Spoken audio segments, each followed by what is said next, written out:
ಕಷ್ಟಗಳ ಮಹತ್ವ ಜೀವನದಲ್ಲಿ ಎದುರಾಗುವ ನೋವುಗಳು ನಿಮ್ಮನ್ನು ಕುಗ್ಗಿಸುವುದಕ್ಕಲ್ಲ, ಬದಲಾಗಿ ನಿಮ್ಮನ್ನು ಒಳಗಿನಿಂದ ಸದೃಢಗೊಳಿಸಲು ಬರುತ್ತವೆ. ಗಾಯಗಳು ನಿಮ್ಮ ಅಹಂಕಾರವನ್ನು ಕರಗಿಸಿ ಆತ್ಮಬಲವನ್ನು ಹೆಚ್ಚಿಸುತ್ತವೆ. ಏಕಾಂಗಿತನ ಮತ್ತು ಬೆಳವಣಿಗೆ ಯಾರಾದರೂ ನಿಮ್ಮನ್ನು ಬಿಟ್ಟು ಹೋದರೆ ಅದು ನೀವು ಕೆಟ್ಟವರು ಎಂದಲ್ಲ, ನೀವು ಒಬ್ಬಂಟಿಯಾಗಿ ನಡೆಯುವುದನ್ನು ಕಲಿಯಬೇಕೆಂದು ಅರ್ಥ. ಏಕಾಂಗಿತನವು ನಿಮ್ಮನ್ನು ನಿಮ್ಮ ನಿಜವಾದ ಶಕ್ತಿಯೊಂದಿಗೆ ಪರಿಚಯಿಸುತ್ತದೆ. ಬದಲಾವಣೆಯ ಅವಶ್ಯಕತೆ ಬದಲಾಗಲು ನಿರಾಕರಿಸುವವನು ದಿನೇ ದಿನೇ ತನ್ನನ್ನು ತಾನು ಕಳೆದುಕೊಳ್ಳುತ್ತಾನೆ. ಜಯವು ಹೊರಗಿಲ್ಲ, ಅದು ನಿಮ್ಮ ಮನಸ್ಸಿನ ಒಳಗಿದೆ.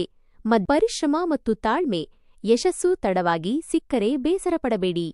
ದೊಡ್ಡ ಗುರಿಗಳನ್ನು ಸಾಧಿಸಲು ಸಮಯ ಬೇಕಾಗುತ್ತದೆ. ತಾಳ್ಮೆಯು ಜೀವನದ ಅತಿ ದೊಡ್ಡ ಶಸ್ತ್ರವಾಗಿದೆ. ಸಂಬಂಧಗಳ ಸತ್ಯ ಎಲ್ಲ ನಗುವ ಮುಖಗಳು ನಿಮ್ಮ ಹಿತೈಷಿಗಳಾಗಿರುವುದಿಲ್ಲ. ಹಣವಿದ್ದಾಗ ಬರುವ ಸಂಬಂಧಗಳಿಗಿಂತ ಮನಸ್ಸನ್ನು ನೋಡಿ ಬೆಳೆಸುವ ಸಂಬಂಧಗಳು ಮುಖ್ಯ. ಯಾರಿಗಾದರೂ ನಿಮ್ಮ ಬೆಲೆ ತಿಳಿಯದಿದ್ದರೆ ಅಂತಹವರಿಂದ ದೂರವಿರುವುದೇ ಲೇಸು. ಶ್ರೀಕೃಷ್ಣನ ಸಂದೇಶ: ಜೀವನವು ಒಂದು ಯುದ್ಧಭೂಮಿಯಿದ್ದಂತೆ. ಇಲ್ಲಿ ನಿಮ್ಮ ಪರವಾಗಿ ನೀವು ಹೋರಾಡದಿದ್ದರೆ ಬೇರೆ ಯಾರೂ ನಿಮ್ಮ ಬೆಂಬಲಕ್ಕೆ ನಿಲ್ಲುವುದಿಲ್ಲ.